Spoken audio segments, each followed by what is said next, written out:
So this statement assumes a lot. It assumes that pain is on par with the personal as well as the spiritual element.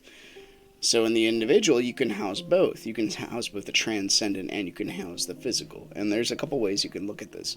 The first one is you almost have to have a desire for pain and for change, because change and pain go hand in hand. As far as I can tell, the best definition that I can come up with when it comes to pain is the concept of separation or threat of separation. Because you could also have anxiety as being a type of pain. Because anxiety can hold you back and it can prevent you from moving forward.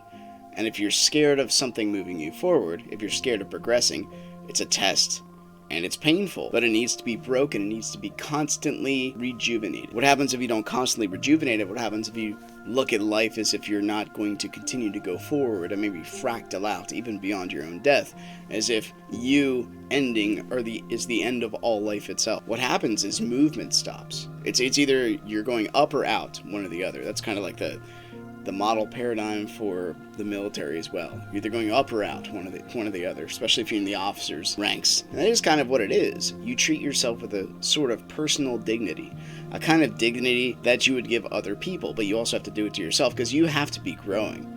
And as far as I can tell, especially in the masculine, once your children are past like the age of 10 or 12 and they can start choosing right or wrong, the male role is one of working on oneself to be an ideal, or maybe a role model, someone that your child can aim for. And that can be painful.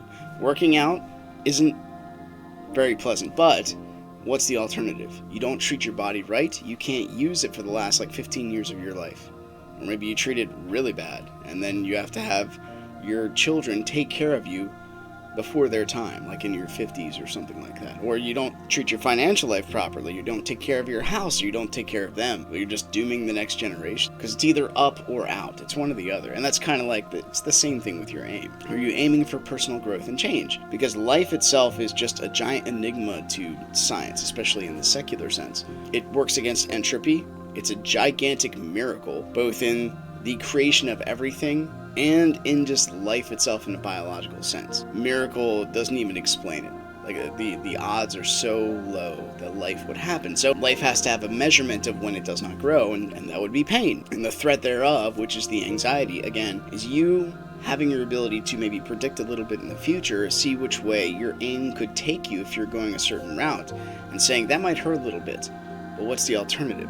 I had this saying with the martial arts classes that I teach, especially with kids. Like when you have to run from a bad guy, where do you run? And a lot of them will say, well, I run away. I'm like, no, you run to safety. You have to run to where things are better. Because if you don't run to where things are better, well, you might be running further into the darkness where the demon may have you. You have to run toward something that's better. And you die a little bit as you search for that personal growth. If anything, if you picture like an egg, right? An egg has to expand, it's going to crack. But then, once the wound cracks open, like my knuckle here, it makes room for healing in the future. That seems like a good thing. And then not only is it healed, because we want to have our fists as we punch to be calloused, that way when they make impact, the fist doesn't break, rather your target does. So you're preparing yourself for the worst. Now, ideally, you don't want to do that. You don't want to fight a monster if you can help it.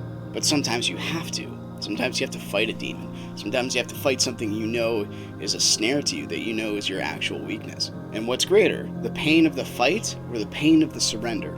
And as you grow and as you develop and you make yourself calloused and you characterize this lifestyle that you wish to lead and go forward, you have to make yourself strong. And you can see as you aim up that direction, the transcendent experience will carve you out and make you a chiseled being, one with almost infinite definition. And it's partly on your accord, and it's partly on the transcendence accord, which is why when you break your limitation, when you grow, it's a physical, a personal, and a spiritual transformation.